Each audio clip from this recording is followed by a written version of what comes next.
안녕하십니까. 오토데스크의 최재현입니다. 예, 시뮬레이션 관련된 프로덕트를 맡고 있는 오토데스크의 최재현입니다. CNG TV를 통해서 여러분들 만나는 게 참 오래간만인 것 같습니다. 예, 바이오로 지금 날씨가 많이 더워지는 여름이 이제 됐다고 봐야 되겠죠. 예, 오늘도 날씨가 무지 덥습니다. 그리고 최근 일기예보가 예보가 아닌 통보로 바뀌고 있습니다. 오늘도 사실 비가 온다고 했는데 비는 현재 오지 않고 매우 후덥지근한 날씨가 계속되고 있군요. 어쨌든 여러분들한테 오늘 좀 청량감 있는 목소리를 들려드리고 싶은데 어떻게 보일지 모르겠습니다. 자, 오늘은 저희가 온라인을 통해서 플라스틱 및 복합재를 활용한 자동차 경량화라는 주제를 가지고 저와 오토데스크의 이원기 과장과 같이 진행해 보려고 합니다. 이원기 과장님을 소개해 드리겠습니다. 안녕하십니까. 몰드플로 기술전을 담당하고 있는 이원기입니다. 예, 오늘 우리 새롭게 온라인 방송에 새롭게 데뷔하게 되는 이원기 과장님의 인사였습니다. 자, 본격적으로 일단 세미나를 시작해 보도록 하겠습니다. 우선 먼저 트렌드를 좀 말씀드리려고 합니다. 최근에 이제 각 나라마다 여러 가지 규제를 통해서 자동차 수출입에 대한 제한을 하고 있습니다. 최근에 며칠 전에 제가 들은 방송을 통해서도 폭스바겐이 국내에 수입한 수입한 30개 정도의 차종에 대해서 지금 치팅이 일어나서 규제가 좀 들어갈 것 같습니다. 그렇죠? 그런데 이제 2025년까지 미국 정부는 연비 효율, 기업 평균 연비 제도 카페라는 걸 만들어서 우리 기준으로 보면 리터당 23.2km의 연비가 나오지 않는 자동차는 미국 내에서 판매가 금지될 예정입니다. 또한 유럽연합 쪽에서는 탄소가스 배출을 규제하고 있죠. 그래서 킬로미터당 95g 이상의 탄소가스가 배출되는 자동차에 대해서 판매 금지를 할 예정으로 되어 있습니다. 이런 규제들이 점점 늘어남으로 인해서 자동차 OEM 회사들이 이제 점점 더 자동차를 만들기 어려워지는 환경에 있죠. 그래서 이런 배출가스라든지 자동차의 연비 효율을 높이기 위해서 OEM 업체들이 크게는 이제 세 가지 줄기에서 이제 노력을 하고 있습니다. 첫 번째가 이제 자동차의 경량화에 대한 부분이고요. 두 번째가 동력계의 효율을 높이는 방향. 그 다음에 세 번째가 기존의 가솔린이나 디젤이 아닌 대체 에너지를 이용해서 좀 더 환경 친화적인 자동차를 만드는 이런 세 가지 방향으로 진행을 하고 있습니다. 특히 이제 자동차 경량화 쪽에 보면 기존에 이제 스틸로 되어 있던 부품들을 견금속으로 바꾼다든지 아니면 플라스틱이나 또 그 강도를 대체할 수 있는 복합재 이런 새로운 신소재를 통해서 자동차를 경량화하는 데 노력을 하고 있고요. 동력계 쪽에서 보면 터보 차지를 이용한다든지 엔진을 다운사이징 한다든지 듀얼 클러치를 통해서 동력 전달 체계의 효율을 높인다든지 이런 부분에 노력을 많이 하고 있고, 또한 대체 에너지는 여러분들이 요즘 도로에 나가 보시면 잘 아시겠지만 쉽게 하이브리드 차를 발견을 하실 수가 있습니다. 그래서 하이브리드 전기와 가솔린을 섞어서 사용하는 하이브리드 자동차를 개발한다든지 아니면 온리 전기 테슬라 같이 테슬라가 최근에 이제 현대자동차도 아이오닉인가요? 예, 새로운 브랜드를 내놨죠. 예, 그런 브랜드 전기 자동차 브랜드를 내놓으면서 전기 자동차에 대한 개발을 박차를 가하고 있고요. 또 이제 수소 연료 전지를 이용한 그런 자동차, 이런 대체 에너지를 이용한 자동차 개발을 하고 있는 트렌드입니다. 우선 대체 에너지 쪽에서 먼저 한번 효율적인 측면에서 살펴보면요. 기존에 이제 가솔린, 그 다음에 가솔린 하이브리드, 그 다음에 전기 자동차, 연료 전지 자동차, 이렇게 비교를 해보면 제일 첫 번째 웰 투 탱크라고 되어 있는 부분은 이제 실제로 에너지 소스가 되는 원료를 채굴을 해서 그 다음에 자동차의 연료 탱크까지 가지고 채우는 데까지의 효율을 말씀을 드리는 겁니다. 그래서 그런 부분에서 보면 효율이 가장 높은 게 지금 가솔린 하이브리드나 가솔린 차량이 이제 가장 효율이 높습니다. 의아해 하실 수도 있지만 이거는 원료를 채굴을 해서 실제로 연료 탱크, 뭐 전기 자동차 같은 경우에는 배터리를 채우는 그 단계겠죠. 그런 단계까지 오는, 실제로 이제 전기를 만들 때는 많은 손실이 생기기 때문에 원료를 가지고 와서 전기를 만드는 데까지는 효율이 나쁩니다. 근데 이제 그 다음 단계에 보시는 탱크 투 휠이라고 되어 있는 부분은 연료 탱크에서 연료를 주입을 해서 자동차의 동력계를 통해서 이제 바퀴가 굴러갈 때까지의 효율, 요걸 따지는 건데, 여기에서 보면 전기 자동차가 단연 효율이 높습니다. 그래서 전기 자동차인 경우에 85%, 그 다음에 뭐 연료전지 자동차일 경우에 54%, 하이브리드일 경우에 40%, 가솔린일 경우 23% 이렇게 됩니다. 근데 이제 실제로 원료를 채굴을 해서 바퀴가 굴러가는 효율까지 전체를 보면 현재로서는 제일 효율이 높은 자동차가 연료전지 자동차가 될 것 같습니다. 그렇지만 연료전지 자동차는 아직까지는 이렇게 많이 보급되어 있는 상태는 아니에요. 그래서 가장 많이 보급되어 있는 차로 본다면은 현재로서는 가솔린 하이브리드가 오히려 전기차보다 더 효율이 높다고 볼 수가 있습니다. 그 다음에 동력계 쪽에서 보면 이제 동력계의 효율을 높이기 위한 방향으로는 뭐 터보 차징이라든지 더블 클러치라든지 이런 노력을 많이 하고 있고요. 특히 동력계 쪽에서는 이제 유럽연합 쪽에서 규제하고 있는 그 배기가스에 대한 규제 때문에 이제 두 가지의 전략을 보통 이제 선택해서 사용을 하고 있습니다. 하나는 SCR 전략이고 하나는 EGR 전략입니다. SCR 전략 같은 경우에는 실제로 이제 그 연소의 온도를 높여서 최적의 그 연소가 될 수 있는 온도까지 높인 다음에 그렇게 하면 이제 파티클 머티리얼들이 이제 줄어들게 되지만 고온에서 연소를 하기 때문에 이제 녹스, 즉 질속의 산화물들이 이제 발생을 하게 됩니다. 이렇게 질속의 산화물들이 발생된 거를 요소수, 즉 물과 요소를 섞은 요소수를 촉매로 해서 이제 촉매 필터를 거치게 되면 이거를 질소와 오염에 관계없는 질소와 물로 분리해내는 이제 이렇게 해서 배기가스의 그 탄소 산화물들을 줄일 수 있는 방법을 하나의 전략으로 가져가고 있고요. 그 다음에 EGR이라고 해서 이제 요거는 실제로 이제 그 질소 산화물 연료가 이제 고온에서 연소될 때 많이 발생하기 때문에 실제로 고온에서 연소를 시키는 게 아니라 이제 낮은 온도에서 연소를 시킴으로 해서 녹스 자체를 처음에 발생을 억제하는 이런 전략이 되겠습니다. 근데 녹스는 발생이 억제되지만 실제로 이제 낮은 온도에서 그 연료로 연소를 하기 때문에 실제로 이제 그 일산화탄소라든지 아니면 그 다른 탄화수소 같은 이런 그 파티클 머티리얼들이 발생할 가능성이 높습니다. 이런 경우에 이렇게 생긴 파티클 머티리얼들을 또 DPF를 통해서 이제 걸러내고 그렇게 함으로 해서 배기가스를 이제 요거의 중요한 방법 중에 하나는 이제 배기가스를 다시 그 흡입할 때 배기가스를 다시 주입을 하는 방법으로 이제 가는 게 EGR 방법입니다. 이런 방법들을 또 노력을 하고 있고요.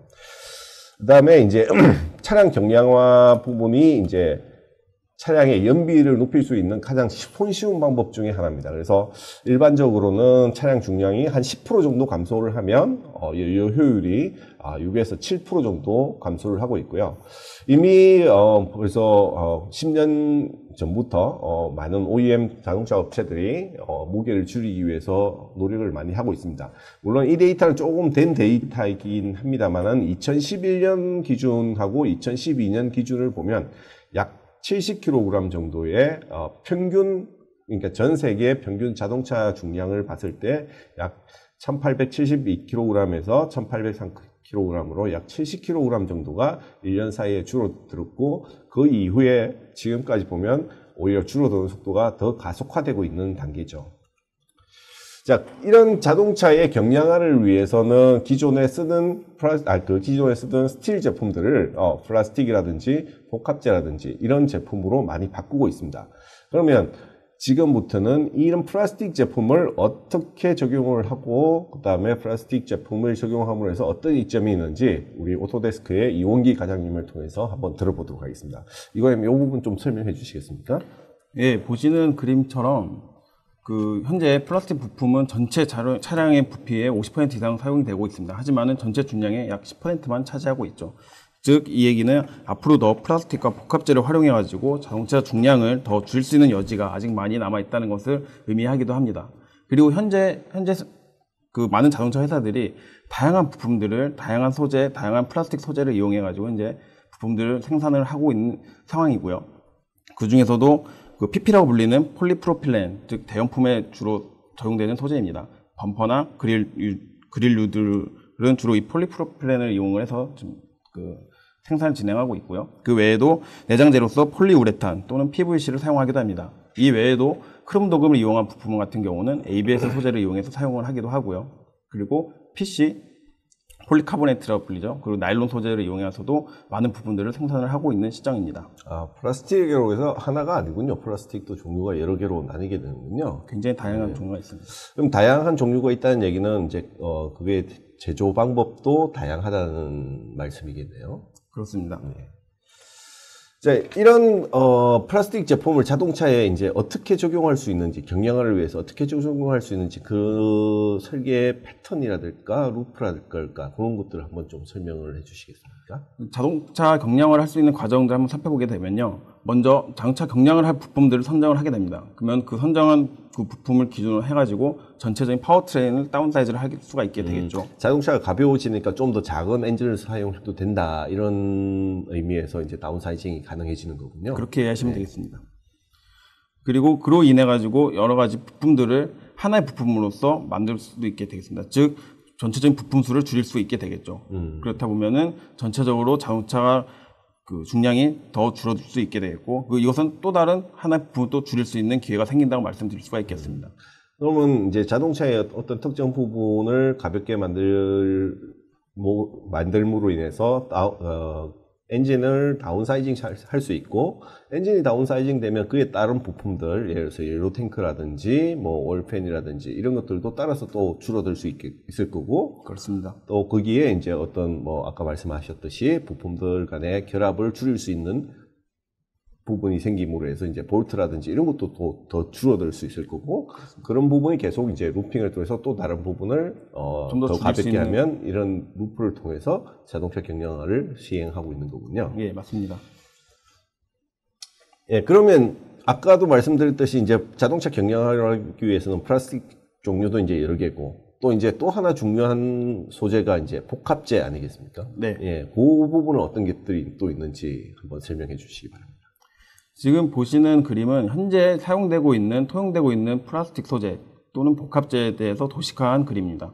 제일 좌측에 보시는 그림이 순수 플라스틱을 나타내는 그림이고요. 그리고 중간에 들어가 있는 그림은 숏파이버, 그리고 롱파이버가 함유된 그 플라스틱을 나타낸 그림입니다. 그리고 제일 우측에 보시고 있는 그림은 직조 형태, 오븐 타입이라고 말씀하기도 하죠. 아니면은 단방향의 적층 형태 타입에 대한 복합재를 나타내고 있는 그림입니다. 네. 보시는 것처럼 복합재, 제일 우측에 있는 복합재라고 말씀드릴 수 있는 소재 같은 경우는 강도가 굉장히 우수하고요. 그리고 특수한 부품에 한해서만 적용이 되기 때문에 가격도 굉장히 좀 높게 형성되고 있는 추세입니다. 아무래도 이제 강도가 높은 쪽은 그러면 여기 보시는 것 같이 이제 Continuous Fiber Field가 되어 있는 플라스틱 소재를 많이 이용할 거고, 강도가 어느 정도 좀 약해도 되는 부분은 여기에 보시면 이제 좌측으로 내려갈수록 이제 강도가 약해지는 이제 그런 소재가 되겠죠, 그렇죠? 네, 여기서 한 가지 더 말씀드리고 싶은 부분이 있는데요. 그 부분이 바로 최근에 많은 자동차 회사들이 그 경량화를 실현하기 위해서 기존에 스틸로 된 부품들을 이제 플라스틱으로 많은 지금 바꿔가는 이제 추세이긴 한데, 이 과정 중에 제일 많이 사용한 것들이 바로 이 숏파이버 또는 롱파이버가 들어간 소재를 많이 사용을 하고 있습니다. 즉, 숏파이버하고 롱파이버에 대한 소재가 점점 더 수요가 좀 많아진다는 것을 의미할 수가 있겠습니다. 근데 이제 강도가 높으면 사실은 이제 저런 컨티뉴어스 파이브를 사용하는 게 더 좋을 텐데, 숏파이브나 롱파이브를 사용한다는 얘기는 이게 오히려 제조 공정이나 이런 거는 더 편하다는 쉽게 만들 수 있다라는 가격도 이제 물론 싸겠지만 네. 예, 그런 이점이 있다는 거겠군요. 그렇습니다. 예. 보통 이제 숏파이브하고 롱파이브는 기존의 사출 플라스틱 제품을 만드는 사출을 통해서 만드는 케이스가 많을 거고, 그 다음에 이제 지금 컨티뉴어스 파이브 같은 경우에는 또 다른 제조 공법이 필요하겠습니다. 그죠? 그렇습니다. 이제 RTM이라고 불리는 예. 공법들이 주로 이런 그 컨티뉴어스 파이버 그 함유된 복합재를 사용하는 데 적용되는 공법이라고 말씀드릴 수 있겠습니다. 자, 그럼 이런 지금은 경량화를 위해서 어쨌든 이게 복합재나 플라스틱으로 바꾸고 있는데, 근데 복합재라는 그 소재가 왜 이렇게 중요해지고 왜 이렇게 스틸을 대체할 수 있는지 한번 설명을 좀 부탁드립니다. 보시는 그림을 보시면 좀 더 쉽게 이해하실 수가 있겠는데요. 처음 보신 것처럼 중량이 기존 스틸 또는 알루미늄 대비 현저하게 낮아지게 됩니다. 이러한 장점이 있고요. 그와 이와 또 동시에 기계적 성질들, 즉 열팽창적인 부분이나 아니면은 강성, 강도 또는 내구성 부분에 있어서 기존 금속보다는 월등하게 우수한 장점이 있기 때문에 복합재를 사용돼야 되는 이유가 충분하다고 말씀드릴 수가 있겠고요. 그렇군요. 기존에 제조 비용이 비슷하다면 당연히 이거는 복합재를 써야 되겠네요. 이 장표를 보면. 그렇습니다. 현재로서는 어쨌든 제조 비용이 기존 스틸에 비해서는 아직까지는 비싸기 때문에 이제 그 대체하는 게 시간이 걸리고 있는 거고, 점점점 더 이제 그 제조 공법이나 이런 것들을 새롭게 개발해서 이제 가격을 더 낮출 수 있는 방향들을 찾고 있겠군요. 현재 많은 그 자동차 회사들이 이런 공법들을 찾고 좀 투자를 하고 있기 때문에 그런 그 원가적인 부분에 있어서는 점점 더 기존 스틸과 가까워지지 않을까 이렇게 예상하고 있습니다. 자, 그럼 이런 컴포짓을 사용했을 때 얻을 수 있는 이점들, 물론 이제 기계적 특성이 더 좋아진다라는 거는 저희가 이제 좀 전에 도표를 통해서 봤고, 이제 좀 더 실질적인 우리 자동차의 이런 그 부품으로 기존의 스틸을 대체해서 복합재를 이용한 부품을 넣는다면 어떤 이점이 있는지 좀 더 자세히 말씀해 주시겠습니까? 네, 자동차 부분만 좀 포커싱해서 말씀을 드리자면은 가장 먼저 말씀드릴 수 있는 부분이 바로 중량이 감소될 수 있다는 부분이겠습니다. 네. 그리고 두 번째로는 디자이너가 원하는 그 형태의 디자인을 구현할 수 있다는 부분이 또 다른 장점이라고 말씀드릴 수가 있겠고요. 그리고 앞서 말씀드린 것처럼 기계적 성질이 우수한 편을 나타내게 됩니다. 즉 내구성과 안정성에 있어서 더 뛰어나다는 부분을 말씀드릴 수가 있겠습니다. 그리고 아무래도 이제 플라스틱으로 이제 생산을 하다 보니까는 스틸보다는 좀 더 효율성 부분에 있어서 좀 더 좋다고 말씀을 드릴 수가 있겠고요. 그리고 이번 앞서 말씀드린 것과 유사합니다. 자유롭게 스타일 표현하는 부분과 좀 유사한 부분인데 좀 컬러링과 전체적인 그 부품의 마감 효과 부분에 있어서도 큰 장점이 있다고 말씀드릴 수가 있겠고, 그리고 마지막으로 말씀드리고 싶은 부분이 기존 스틸로 된 부품들 같은 경우는 복잡한 형상은 그런 부품들을 구현하기 위해서는 조립을 해야 되겠죠.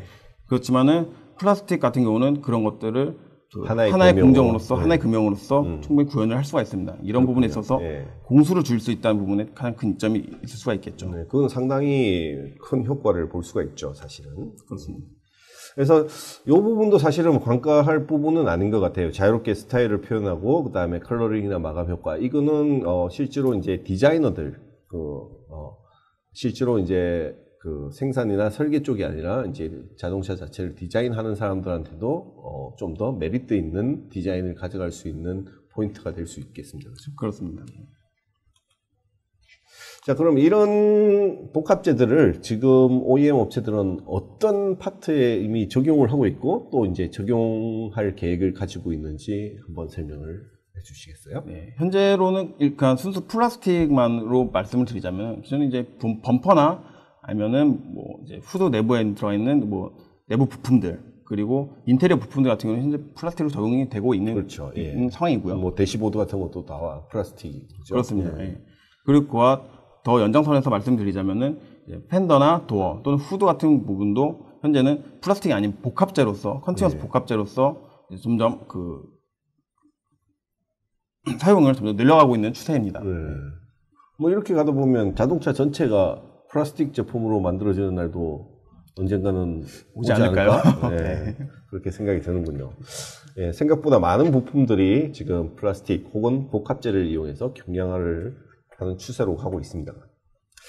그래서 제가 몇 가지 예를 조사를 해봤어요. 그래서 이제 BMW i3 시리즈 같은 경우에 이제 여기 패신저 요 캐빈 안에 이제 실제로 차체 전체를 이제 그 복합재로 만들었더라고요. 그래서 상당한 경량화를 시켰고, 그 다음에 그 BMW 7 시리즈 같은 경우에 이제 2015년하고 16년 모델이 약 130kg 정도가 차이가 난다고 합니다. 그게 이제 복합재를 사용을 하고 안 하고의 차이라고 합니다, 사실은. 그리고 이제 우리가 복합재를 가장 먼저 적용한 인더스트리가 어찌 보면 항공이지 않겠습니까? 네, 항공 분야에서 사실은 가장 많이 사용을 해왔고, 그래서 이제 보잉의 이제 777 시리즈를 한번 보면 실제로 이제 기존 날개에서 그 날개가 1.5배 이상 길어지는 날개, 그리고 날개가 이렇게 폴딩이 된답니다. 접혀진답니다. 물론 경납고에 들어가기 위해서 폴딩이 돼야 되겠죠. 근데 이제 날개가 커지면 비행기 같은 경우는 당연히 날개가 커지면 양력을 많이 받게 되고, 그러면 좀 더 작은 추진력으로도 비행기가 뜰 수 있다라는 거기 때문에 엔진 효율도 훨씬 높일 수가 있겠죠.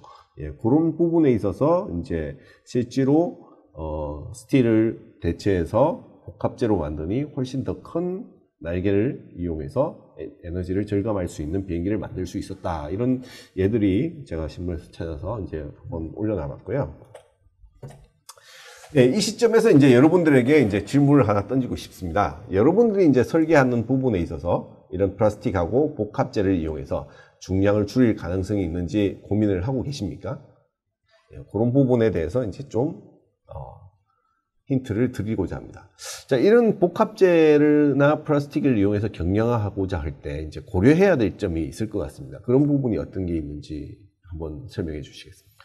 네, 보시는 것처럼 먼저 사이클 타임은 어떻게 줄일 수 있을까? 즉 생산성적인 부분을 고민을 해야 되겠죠. 그렇죠. 네, 그리고 이 부품이 금형안을 이 소재 적용했을 때 적절하게 채워질 수가 있을지. 그렇죠. 아까 말씀하셨듯이 제품을 부품과 나눠져 조립해서 만드는 걸 하나의 부품으로 이렇게 결합을 한다든지, 그리고 이제 기존의 플라스틱이 스틸로 만들 때는 없었지만 플라스틱으로 만들게 되면 사출을 많이 하게 될 거고, 그렇습니다. 그러면 그 금형 내에서 어떤 그 무리 없이 이제 플라스틱이 금형에 꽉 찰 수 있는지 이제 그런 부분도 검토를 해야 된다는 얘기죠. 그렇습니다. 예. 그리고 다음으로는 이 부품들이 과연 제 성능을 발휘할지, 결국엔 이제 스틸 그렇죠. 부품을 예. 플라스틱으로 대체를 하는 건데 예. 과연 그만큼의 성능을 낼 수 있을지 그걸 부분에 대해서 고민을 해야 되겠고요. 예, 그거는 안전성하고도 관련되는 부분이니까 반드시 검토를 해야 되는 부분이겠죠. 그렇습니다. 예. 그리고 뭐 아까 말씀하신 것처럼 안전성의 부분도 이제 규격을 만족하고 있는지에 부분도 검토를 해야 되겠습니다. 그리고 궁극적으로 이제 중량 감소 부분이긴 하죠. 예. 그래서 그에 따라서 설계를 최적화할 수 있는 부분이 있는지 없는지, 그리고 이 부품에 대해서 또 다른 어떤 더 좋은 부품이 있는지 없는지도 검토를 해야 되는 상황입니다. 예.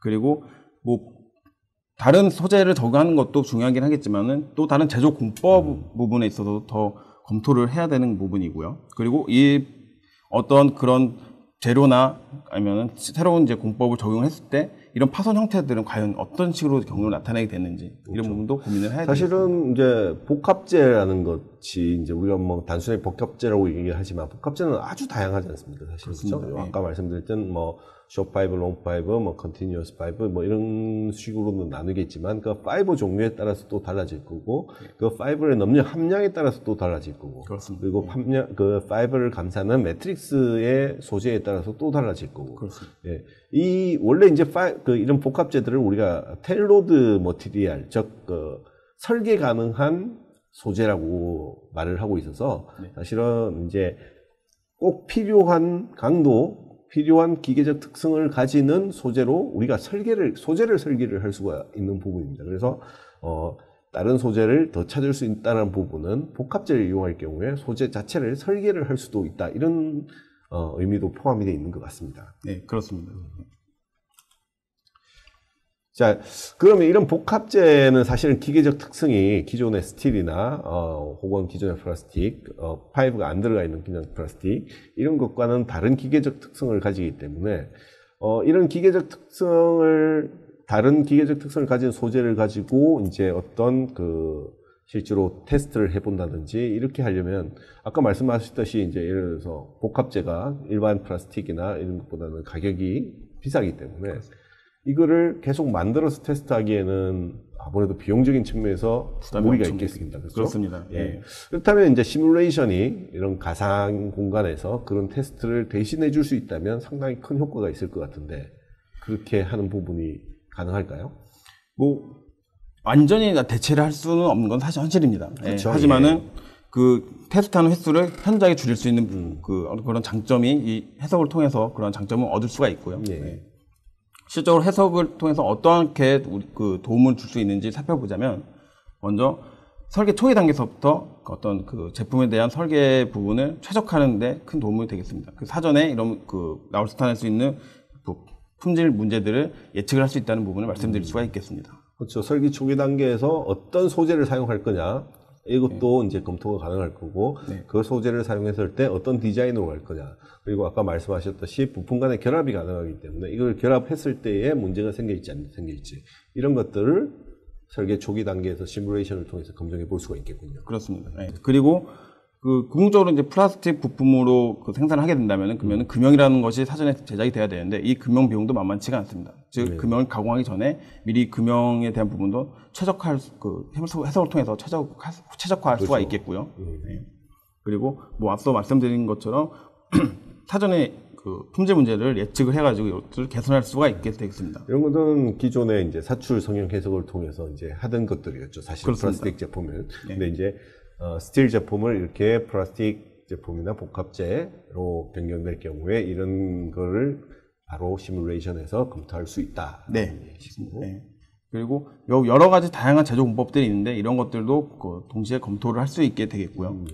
그리고 한 가지 제조 공법이 적용을 하게 된다면은 그거에 따른 그 사이클 타임을 얼마나 최적화시킬 수 있는지 이 부분은 이제 생산성하고 연결이 되기 때문에 이 부분은 굉장히 중요한 부분입니다. 이런 것들도 사전에 그 해석을 통해서 어느 정도 예측을 할 수가 있게 되겠습니다.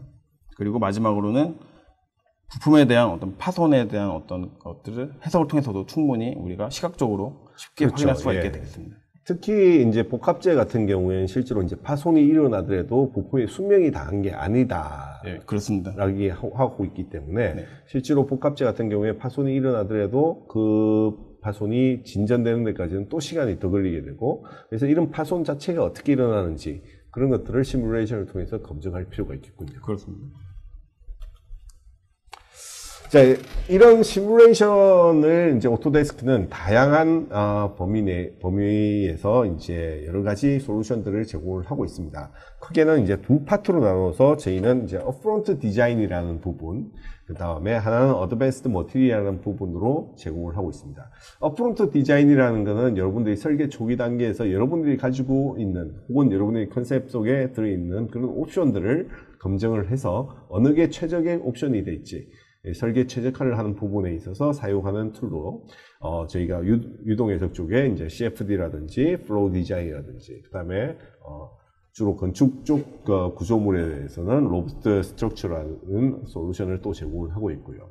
그 다음에 기계적 구조 해석 쪽에는 이제 시뮬레이션 메케니컬 그리고 저희가 재작년에 인수한 나스트란 오토데스크 나스트란 그 다음에 이 나스트란을 CAD와 접목해서 CAD에 인베이디드 된 상태에서 나스트란을 운영을 할 수 있는 나스트란 인캐드 이런 제품을 제공을 하고 있고 사실 오늘 경량화에 관련된 부분은 이제 두 가지 프로덕트가 메인이 될 것 같습니다. 첫 번째는 이제 몰드 플로우 제품군이 있고 또 하나는 헬리우스 복합재 해석을 위한 솔루션인 헬리우스 제품군이 있습니다. 자, 그러면 여기서 몰드 플로우, 물론 많은 분들이 몰드 플로우라는 제품에 대해서 잘 알고 있지만 오늘 간단하게 모르시는 분들도 있기 때문에 간단하게 우리 유원기 과장을 통해서 몰드 플로우라는 제품이 어떤 제품인지 간단하게 알아보도록 하겠습니다. 몰드 플로우는 플라스틱 제품에 대해서 어떤 설계나 또는 이제 금형 설계 최적화하기 위한 사출 성형 전문 해석 소프트웨어라고 설명드릴 수가 있겠고요. 그리고 뭐 미세다공 사출 성형, 뭐 무세라고 불리기도 합니다. 이런 공정과 그리고 압축 성형, 뭐 사출 압축 성형 또는 오버몰딩, 뭐 급속 냉각 사출 성형, 뭐 RSCM이라고 불리는 그런 고급 공정들도 해석을 지원할 수 있는 소프트웨어라고 말씀드릴 수가 있겠습니다. 그리고 뭐 국내에 많은 기업들이 현재 몰드 프로를 사용을 하고 있습니다. 그만큼 그렇죠. 뭐 네. 전 세계적으로도 마켓시어 1위죠. 그렇습니다. 네. 그만큼 이 몰드 프로가 제공하고 있는 해석 결과에 대한 신뢰도는 이미 검증이 되었다고 말씀을 드릴 수가 있겠고요. 네. 그리고 하나 더 장점으로 말씀드릴 수 있는 부분이 바로 저희 몰드 프로 같은 경우는 약 9,000개 이상 플라스틱 재료 라이브러리가 갖고 있다는 부분이 큰 장점이라고 말씀드릴 수가 있겠습니다. 예. 사실은 이 DB는 지금도 오토데스크는 이 그 플라스틱 소재에 대해서 테스트를 하는 테스트 랩이 저희가 2군데 있는데 어디 멜버른에 한 군데가 있고 예. 그리고 미국 이타카에 한 군데, 총 2군데가 이타카에 있죠. 예. 그렇게 2군데에서 우리나라의 소재 회사들도 이런 그 새로운 신소재를 개발을 할 때 그 소재에 대한 테스트를 오토데스크에 의뢰해서 저희가 진행을 하고 있습니다. 그래서 계속 이 DB는 계속 늘어날 걸로 그렇습니다. 예측이 되죠. 네. 이거는 뭐 제조 공법을 몇 개 예를 보여드린 것 같은데 좀 설명을 해주시겠습니까?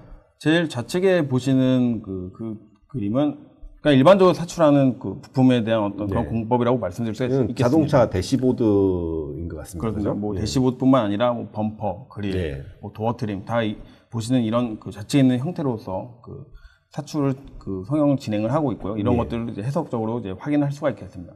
그리고 가운데 보시는 그 공법은 압축 성형이라고 해가지고 금형 내에 차저를 집어넣어서 금형을 닫음으로써 그 금형이 차저를 압축시킴으로 그래서 그렇게 해가지고 성형을 가능하게 하는 그런 공법인데 이것 또한 몰드 프로에서 확인이 가능합니다.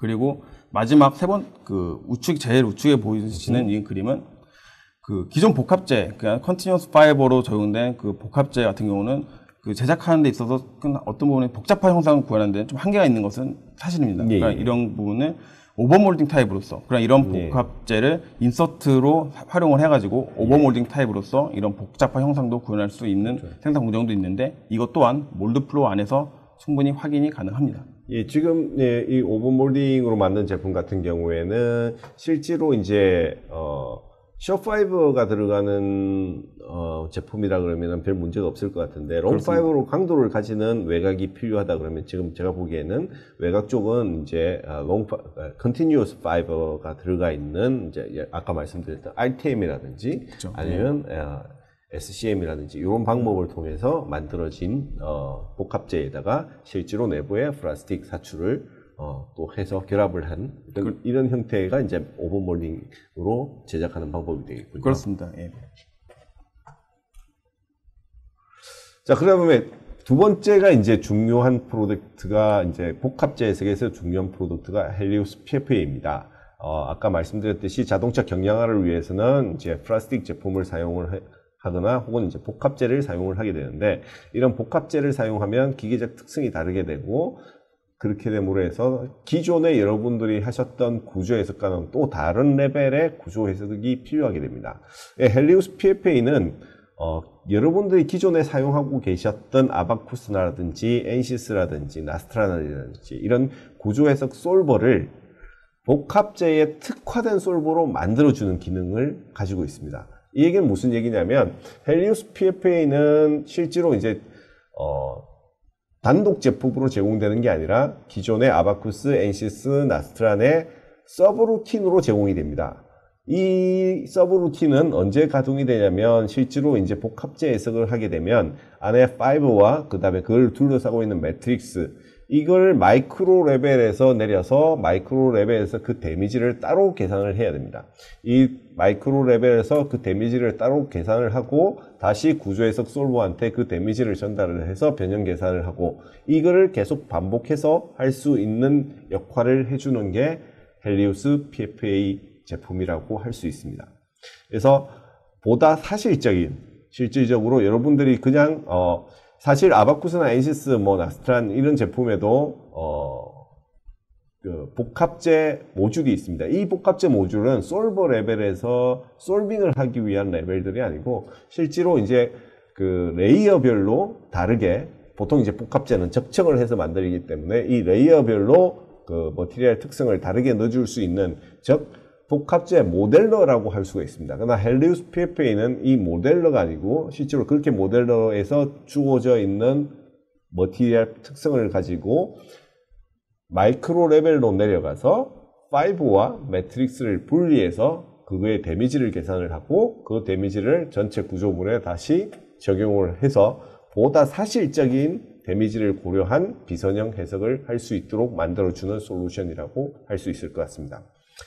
그러다 보니까 여러분들이 기존에 사용하셨던 아바쿠스, 엔시스, 나스트란 그 환경에서 여러분들이 구조 해석을 하는 거하고 크게 다르지 않습니다. 단지 머티리얼을 적용하는 부분, 그 다음에 이 서브루틴을 콜하는 부분만 넣어주면 되기 때문에 여러분들이 익히기는데도 시간이 별로 걸리지 않습니다. 그래서 쉽게 익혀서 빠르게 여러분들이 결과를 얻을 수 있는 그런 제품이라고 말씀드릴 수 있을 것 같습니다.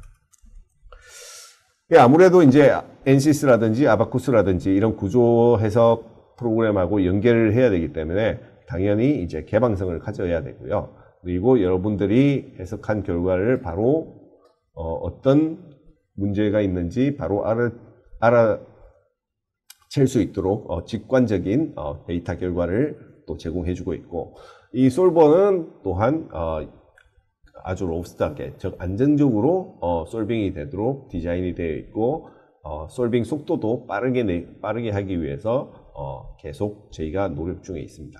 특히 이제 복합제는 계속적으로 많은 공법에 여러 다양한 복합제가 나오고 있기 때문에 이런 것들을 다 적용을 하기 위해서 최첨단 기술을 이용해서 해석 솔루션에 테크놀로지를 집어넣고 있습니다.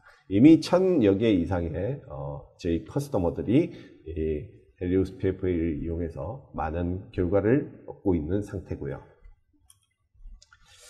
자, 그러면 말씀드렸듯이 아까 자동차 경량화에 있어서 핵심이 되는 두 개의 프로덕트, 즉 몰드플로우와 헬리오스 PFA 두 개가 있는데, 자, 사출을 하게 된다. 아까 이제 롱5라든지 숏5라든지 이걸 이용한 복합제를 만들었을 경우에 복합제의 가장 중요한 포인트가, 기계적 특성의 가장 중요한 포인트가 방향에 따라서 기계적 특성이 다르다는 겁니다. 그죠? 그렇습니다. 예.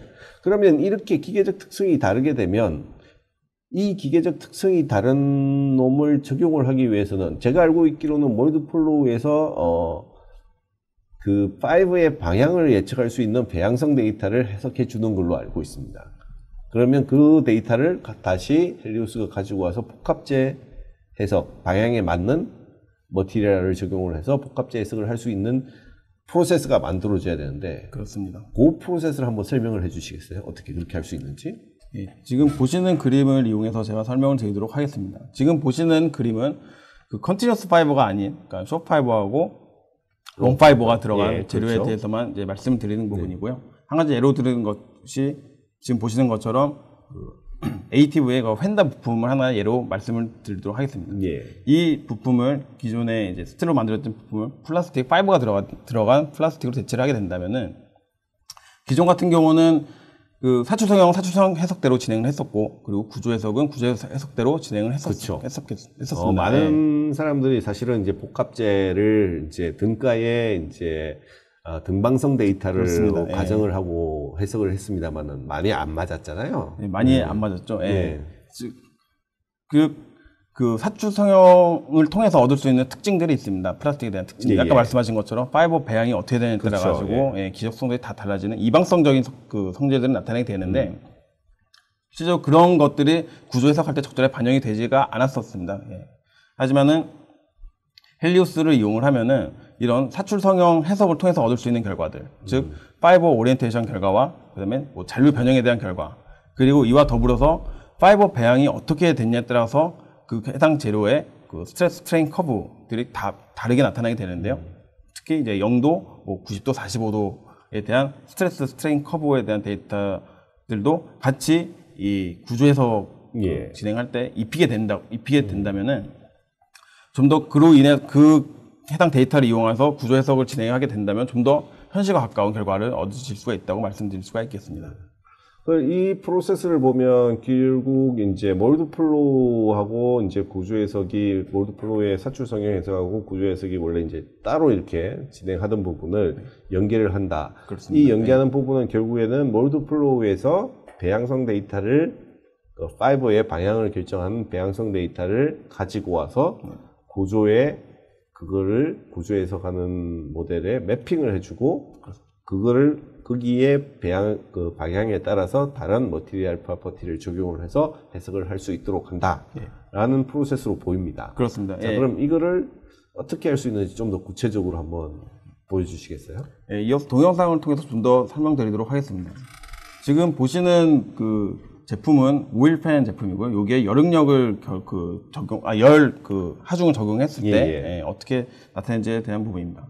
총 그 좌측에 보시는 그림은 그 측면에서 게이트를 설정을 했을 때 경우와 그리고 우측 같은 경우는 그 제품 중앙부 탑 부분에 플라스틱 레진은 이제 좌측 게이트 엣지에서 이렇게 사출을 시작을 해서 이제 펼쳐나가는 거고, 요거는 이제 중앙부의 즉 탑 쪽에서 사출을 해서 나가는 부분입니다.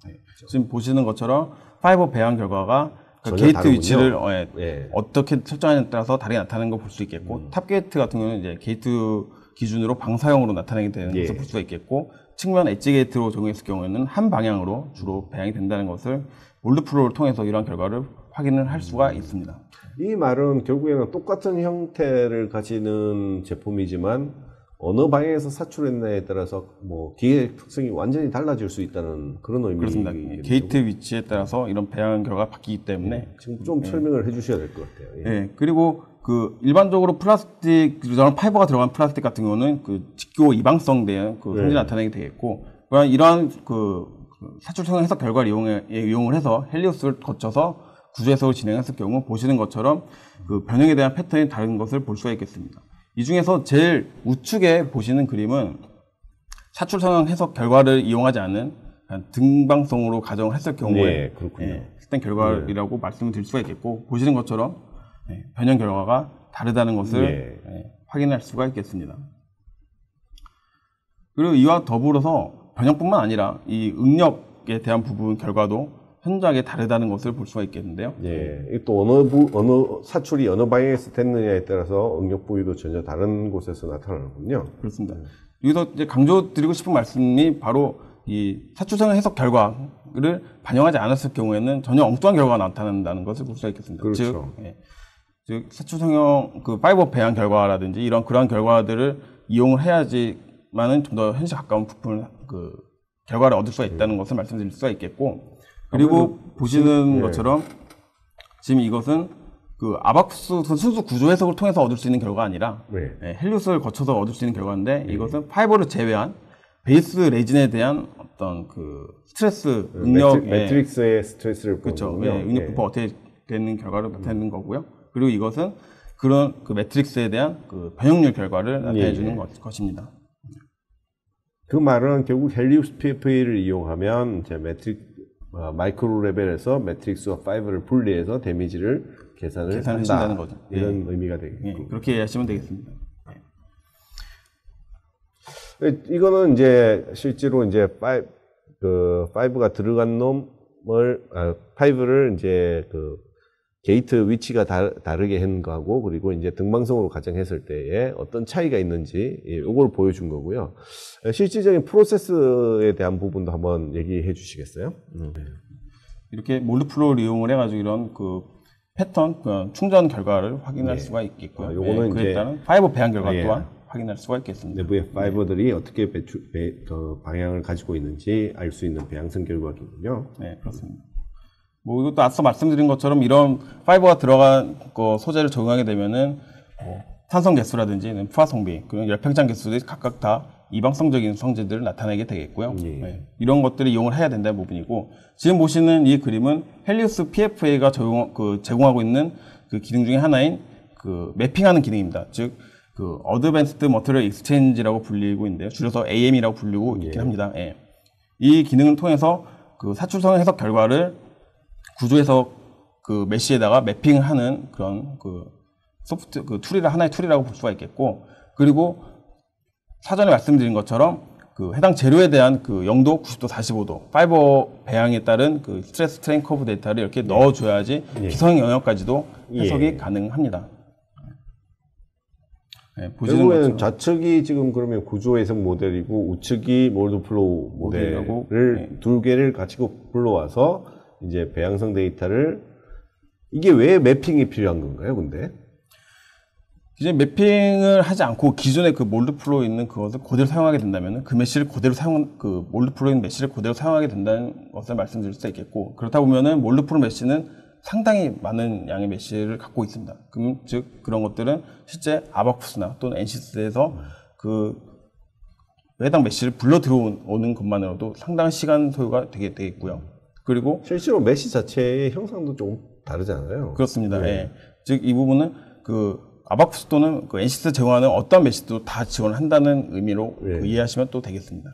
결국에는 구조 해석에서 만든 FE 모델하고 그 다음에 월드 플로우 즉 사출 성형 해석에서 원하는 FE 모델이 서로 같이 않기 같은 모델을 사용하기에는 정확성에 조금 문제가 있기 때문에 서로 다른 모델이라 할지라도 필요한 데이터를 매핑을 시켜서 전달한다, 이런 의미로 이해를 하면 되겠습니다. 그렇죠? 네, 그렇습니다. 자, 지금까지 이제 자동차를 경량화하기 위해서 여러 가지 소재를 검토를 하는 가운데 이제 플라스틱과 복합재를 이용하는 방법을 많이 노력하고 있다는 것을 이제 알려드렸고, 그런 플라스틱과 복합재를 이용해서 이제 설계를 할 때 기존의 스틸과는 전혀 다른 또 기계적 특성을 가지고 있기 때문에 이에 대한 설계에 대한 검토가 또 필요하게 됩니다. 그런 검토를 하기 위해서 실질적인 테스트를 하게 되면 상당한 비용이 많이 들기 때문에 물론 100% 우리 이용기 과장님의 말씀대로 100% 대체할 수는 없습니다만은 어느 정도 가상 공간에서 시뮬레이션을 통해서 그걸 검증할 필요가 있습니다. 그런 검증을 위해서 오토데스크가 현재는 이제 몰드 플로우와 헬리우스를 이용해서 복합재 해석을 할 수 있는 전체적인 프로세스를 제공을 하고 있습니다. 오늘 말씀드렸던 내용은 이제 시간 관계상 길게 가지는 못했고요. 모든 내용을 다 보여드리진 못했습니다. 그렇지만 이제 저희가 지금 저희 홈페이지에 자동차 경영화 솔루션 센터를 만들어서 여러분들에게 자료를 제공을 하고 있습니다. 또한 이게 들어오시면 여러분들이 오늘 들으셨던 내용에 대한 자세한 자료와 그리고 실질적으로 이런 제품들을 사용했던 고객들의 인터뷰 내용들도 같이 볼 수가 있습니다. 홈페이지 주소는 지금 화면에는 이렇게 나가고 있습니다. 이렇게 나가고 있는데 아마 저희 스태프들이 이 링크를 어플리케이션을 통해서 띄워 드릴 겁니다. 그래서 링크를 클릭하시면은 저희 오토데스크의 자동차 경영화 솔루션 센터에 방문을 해 보실 수 있고요. 두 개로 보여드린 거는 위에 쪽은 지금 영문으로 되어 있는 사이트고 아래쪽은 한글로 되어 있는 사이트입니다. 물론 한글이 여러분들이 이해하기가 더 쉬우실 거고, 한글이 더 어렵다 하시는 분은 위에 영문 사이트를 방문해 주시면 될 것 같습니다. 예, 들어오시게 되면 좀 전에 말씀드렸던 자동차 OEM의 경량화를 위한 어떤 트렌드, 이런 것들에 대한 개요 자료가 들어있고, 그 다음에 플라스틱 복합 소재를 활용해야 되는 이유에 대한 그런 자료들, 백그라운드가 되는 자료들, 그 다음에 또한 시뮬레이션이 왜 이 복합재 해석, 즉 경량화를 위한 복합재 해석이 필요한지 그런 데이터, 그 다음에 오토데스크가 또 이런 문제점에 대해서 어떻게 전략을 세워서 지원하고 있는지를 자료를 통해 공급을 하고 있습니다. 그리고 여러분들께 한 가지 더 알려드릴 내용이 하나 있는데요. 저희가 헬리우스 PFA 오픈 트레이닝을 기획하고 있습니다. 현재는 요건 아바쿠스 유저들을 위해서 아까 말씀드렸듯이 헬리우스는 아바쿠스, 엔시스, 나스트란의 서브루틴으로 제공이 되고 있고요. 그걸 같이 쓸 수 있는 유저가 사용을 할 수 있습니다. 그래서 아바쿠스 유저가 받을 수 있는 트레이닝이고요. 일시는 2016년 8월 30일에서 31일 양일간 진행할 예정이고, 장소는 분당이 될 것 같습니다. 교육 신청은 제 이메일로 보내주시면 될 것 같습니다. 저희 지금 스텝에서 제 이메일을 링크해 놓을 테니까 거기에 클릭하시면 되고, 지금 혹시 제 이메일이 jh.choi@autodesk.com이기 때문에 간단해서 여러분들이 연락을 저한테 신청을 해주시면 될 것 같습니다. 교육은 무료입니다. 이제 잠시 텀을 가지고요, Q&A를 진행하도록 하겠습니다. 한 1분 정도만 잠시 텀을 가지고 다시 돌아와서 Q&A를 진행하도록 하겠습니다. Q&A 창을 보니까 많은 질문이 오고 갔네요, 사실. 예, 많은 질문이 오고 갔는데, 사실 저희 오토데스크의 이대휘 이사님이 이제 열심히 답변을 해주셔서 많은 부분을 답변을 해주셨고요. 대표적인 질문 한두 개만 방송으로 이제 답변을 해드리도록 하겠습니다. 일단 정희철 님이 해주신 질문이고요. 질문 내용은 현재 몰드플로우 해석에서 시뮬레이션은 숏, 롱 파이버 성형 해석만을 지원하는지요? 라고 물어봤습니다. 네, 현재 몰드플로우는 뭐 질문 주신 것처럼 뭐 숏파이버, 롱파이버, 그 파이버가 안 들어간 재료도 당연히 성형 해석 지원을 하고요. 네, 그리고 RTM 공정도 지원을 하고 있습니다. 다만 현재 RTM 공정이 굉장히 많은 공정들이 현재 나와 있긴 한데 모든 공정을 다 지원하는 것은 아니기 때문에 좀 제한적인 부분이 현재 있긴 있습니다. 네. 네. 제가 알고 있기로는 SMC 공법도 시트 메탈 컴파운드로 만드는 공법도 우리 프레스 아까 프레스 압축 성형, 네, 압축 성형 해석을 통해서 일부 할 수 구현이 있는 걸로 가능합니다. 알고 네. 있습니다. 그죠? 예. 그다음에 복합재 뭐 종류에 대해서 물어보신 부분이 있는데요. 예, 질문 김태식 님이 질문하신 내용인데요. 세계적인 자동차 제조사들의 첨단 탄소 섬유를 이용한 자동차 경량화 제조 비율이 어떻게 되어 가는지 궁금합니다 하셨는데요. 사실 정확한 비율이 어떻게 되는지는 저도 잘 모르고 있습니다. 왜냐하면 아직까지 이런 복합재 관련 적용에 대해서는 많은 회사들이 기밀로 하는 부분이 많이 있고요. 그래서 어느 부분까지 적용을 하고 있다. 이거는 사실 뭐 제가 어느 회사에 그걸 알고 있더라도 말씀을 드리기는 사실 어렵습니다. 하지만 아까 말씀드렸듯이 아까 이원기 과장님 말씀드렸듯이 전체 자동차의 부피 중에 50% 이상이 플라스틱 제품인 반면 중량은 10%밖에 차지 안 한다고 하셨던 부분을 감안을 할 때 이미 자동차의 50% 이상의 부피를 가지는 부품들이 이미 플라스틱 혹은 복합재로 적용이 되고 있고요.